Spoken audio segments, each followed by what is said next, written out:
l'escola té l'origen fa tal, ara si no record malament, doncs deu fer uns 12 anys quasi, no?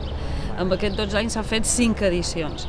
La voluntat de l'escola era trobar-se tots els professionals que fan feina en l'àmbit del servei social, reflexionar sobre la feina que fem, ajudar de gent que a vegades no està a la nostra comunitat o des de l'experiència de la pròpia comunitat i formar-nos, no?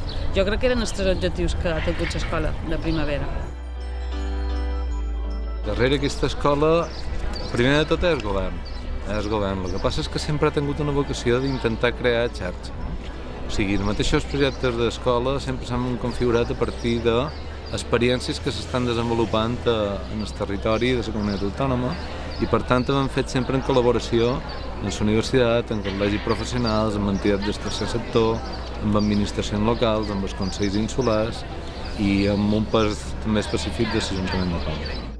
Duien tres escoles dins d'aquesta legislatura, totes dedicades al comunitari, i aquesta és lo relacional, no? Com ha dit molt bé en Fernando, les persones no són certs individuals, endogàmics que no se relacionen i per tant aquesta relació l'hem de treballar, l'hem de saber explotar, l'hem de saber mirar per veure com sigui més positiva i com possibiliti que s'encontren les persones faciliti la comunitat. Per tant, jo crec que encaixa plenament en el que han de ser els serveis socials.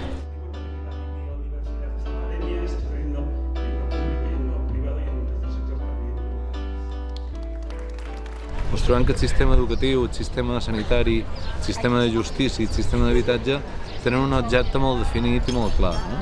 I tenen una tradició i una inèrcia institucional que bacota molt, no? En el cas dels serveis socials, això és com a més difús. La mateixa llei de serveis socials dibuixen un panorama o intenten cobrir tota una sèrie de situacions que estan permanentment canviant, no? Les persones majors d'ara no tenen el mateix tractament que tenien fa 20 anys o que tenien fa 15 anys, no? Els infants exactament el mateix, les persones amb drogodependència exactament el mateix, no? O les situacions d'exclusió social, els perfils no són els mateixos ara que fa 20 anys. Les crisis han provocat tota una sèrie de transformacions socials que fan que la manera d'intervenir i d'actuar hagi de ser distinta. A l'edició d'enguany apuntant cap al tema específicament de lo relacional, no? Probablement sigui una fita o un filó en el que hagin de gratar i intentar veure com poden desenvolupar un sistema que actuï precisament sobre aquest fet concret, que és un fet natural de l'àmbit social, que és interacció, no?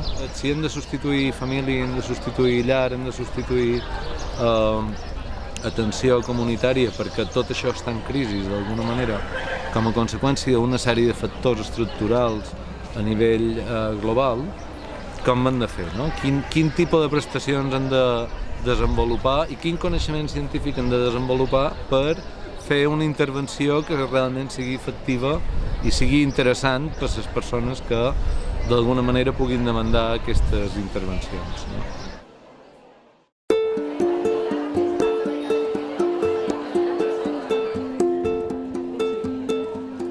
El cambio de paradigma que yo visualizo en los servicios sociales vendría a ser dejar de ser un camión escoba residual, una última red para personas con casos complejos de exclusión social, pero que a estas personas les podría proporcionar dinero, alojamiento, empleo o cualquier otra cosa. Dejar de ser esa última red y configurarse como un ámbito más del estado de bienestar, como salud, educación, empleo, vivienda, universal.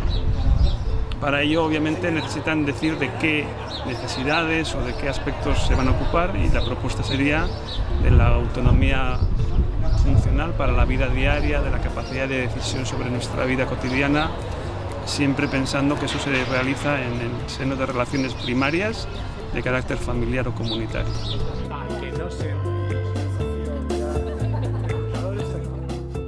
Los servicios sociales son cuidados, apoyos, productos, intervenciones que podemos necesitar cualquier persona en cualquier momento de nuestra vida, bien porque presentamos alguna limitación de nuestra autonomía funcional, de nuestra capacidad de decisión sobre la vida diaria. Esto, por ejemplo, le pasa a todos los niños de un mes y a todas las niñas de 2 meses, o a muchas personas cuando tienen un accidente y una discapacidad, o simplemente un momento de desorientación vital, ¿no?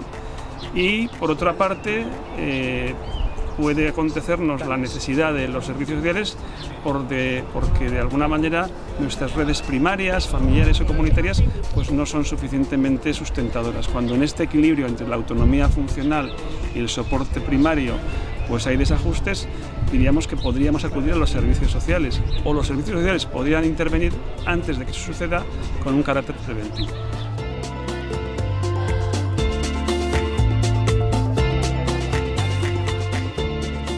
Diríamos que en el viejo modelo de intervención social interveníamos cuando ya esa capacidad funcional de la persona o esa red primaria estaba muy deteriorada. Por lo tanto, éramos como una intervención paliativa o de contención del problema, pero muy tardía, ¿no? El avance del conocimiento y de la conciencia de los derechos y de la necesidad de una calidad de vida nos hace ver que es justamente antes de que surja una fragilidad funcional o una fragilidad relacional cuando tenemos que estar fortaleciendo esas capacidades, esa autodeterminación de las personas, esa red primaria que quizás en otros modelos sociales, por ejemplo el modelo heteropatriarcal, venía dada por la constitución de la familia o de las comunidades homogéneas. Hemos querido superar ese modelo heteropatriarcal de comunidades controladoras o de familias machistas, pero a la vez tenemos que encontrar una nueva manera de articular los bienes relacionales, porque la fragmentación que está operando la economía capitalista postindustrial nos está fragmentando, nos está dividiendo y está haciendo insostenible la vida.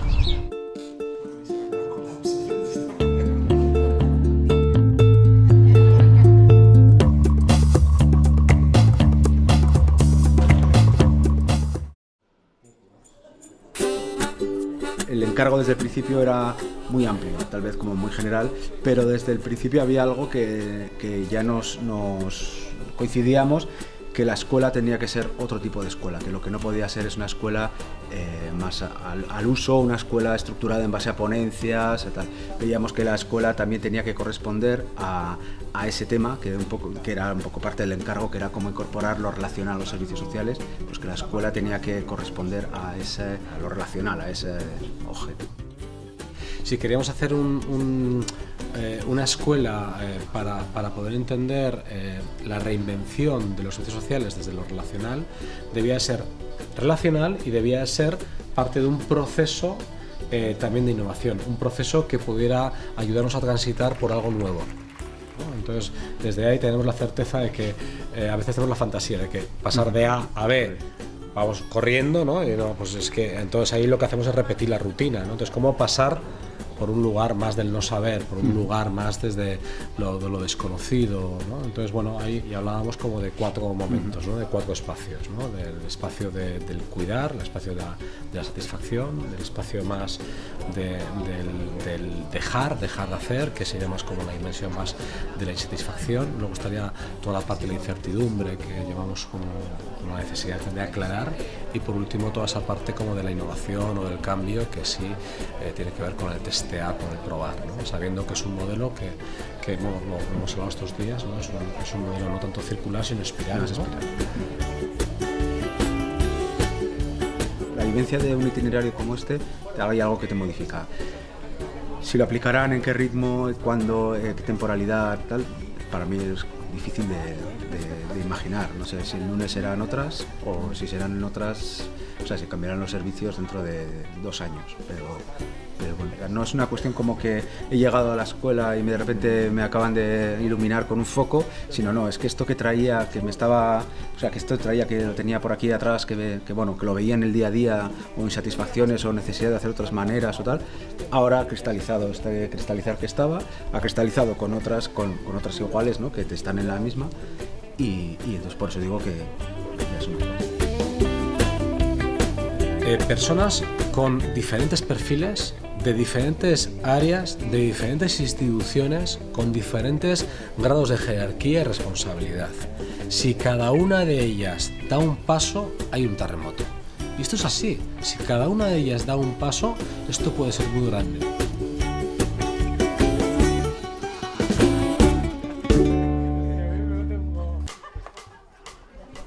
Per jo l'escola ha estat com a fer el següent pas, no? I és necessari que hi hagi l'estructura i com que el següent pas que hi havia d'haver precisament era lo relacional com a incorporam, perquè és com si haguéssim estat durant un temps ocupats i fent molta feina, perquè se n'ha fet molta, penjo, muntant aquesta estructura, lo relacional s'anava fent, però com que no hi havia tant la mirada damunt això relacional.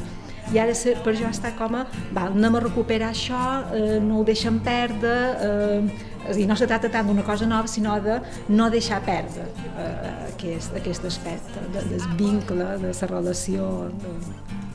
Jo penso que en la feina que hem fet aquí a l'escola és entendre que sí que hem de deixar de fer coses, possiblement, però com a fent una revisió sèria de lo que volen deixar de fer, perquè el que deixam de fer segurament té una funció de protecció, té una funció positiva, no? Té una lectura positiva d'allò que estan fent, que deien, ui, això ho vull deixar de fer, no?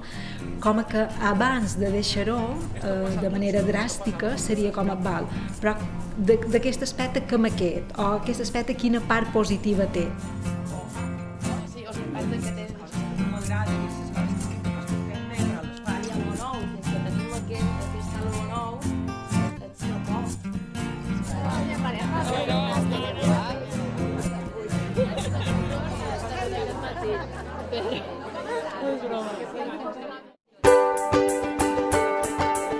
Era molt necessari ja començar a tenir aquesta visió de comunitari i realment podem donar les gràcies a totes les persones, tots els professionals que feien feina comunitari, que moltes vegades ens trobàvem formacions cap a lo individual o cap a lo grupal. I tenim un espai on molt de professionals estem aquí xerrant amb un tema molt concret, que és les relacions comunitàries, les intervencions més a medi obert, i trobar gent del sector sanitari, trobar gent treballadora social, institucions públiques o privades. I totes coincidim que realment ja és hora de posar-nos manos a l'obra. M'ha agradat, realment, és una passada, òbviament. En relació a cuidar, ha estat fabulós aquesta reflexió. És una passada, tots els professionals tenim una cura molt específica a tot el que es refereix als vincles. Hem pogut veure, no?, aquesta proximitat, aquesta necessitat d'escolta activa, de persona a persona. Ja ha deixat de ser aquesta assistenta de «Ei, què necessites? Tenim aquest programa», sinó que ja ha estat un moment on nosaltres ja ens hem donat compte de «Ei, som aquí, anem a veure aquest problema i com ho podem treure». El ejercicio que hemos hecho hoy, que ha sido es el último día, era plantearnos qué cosas necesitamos aclarar para poner en práctica este modo de trabajar, este nuevo modelo, que igual no es tan nuevo, sino el atrevernos a aplicarlo. Y ahora estamos en el punto de que cada uno decida qué es lo que queremos probar. Y tenemos una respuesta después de estos 3 días, pero luego es ver un poco cómo se va a desarrollar y que cada una va a ser un poco diferente. Jo crec que hi ha hagut una bona feina des de l'escola, en el sentit de que es mira d'una manera que es va plantejar un repte i llavors es va escoltar el que suposava aquest repte per als professionals i pels serveis, no? Tenim molt clar a on som, ens costa molt veure el que hem de deixar, també tenim clar una mica el destí o l'horitzó on volem arribar, però el recorregut, la pràctica, el com ho hem de fer, jo crec que això és el que potser ara ens inquieta. La por al canvi o el que pot venir si aquests marcs es mouen una mica, doncs també frena moltes iniciatives i frena la innovació i la capacitat de reinventar processos relacionals i de treballar d'una altra manera o no només d'una altra manera, sinó d'incorporar, de sumar-hi.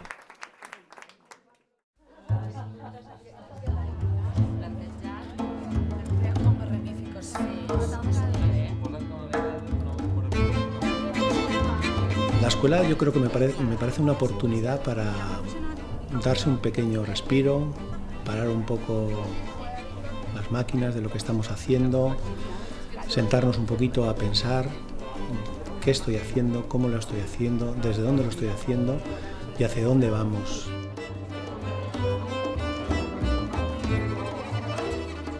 Quizás eliminar algunas estructuras fijas, tanto dentro de nuestro servicio como en cada uno de nosotros, para poder estar abiertos a poder desaprender y volver otra vez a trabajar quizás, bueno, pues con otro tinte un poquito más diferente. No tothom se sent identificat amb associacions que ja estan formades i necessitem arribar a persones, líders o no, dels diferents barris on fem feina per incorporar-les en els processos de feina, de millora.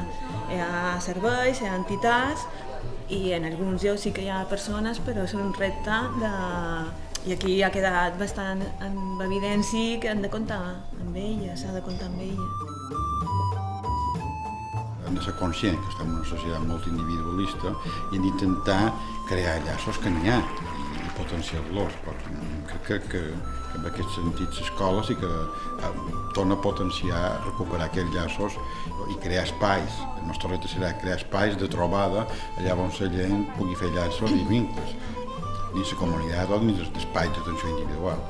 El missatge als professionals seria que s'ha de perdre la por per posar en marxa coses noves, tenir il·lusió, creativitat i innovació, que podem tenir capacitat per poder fer-ho.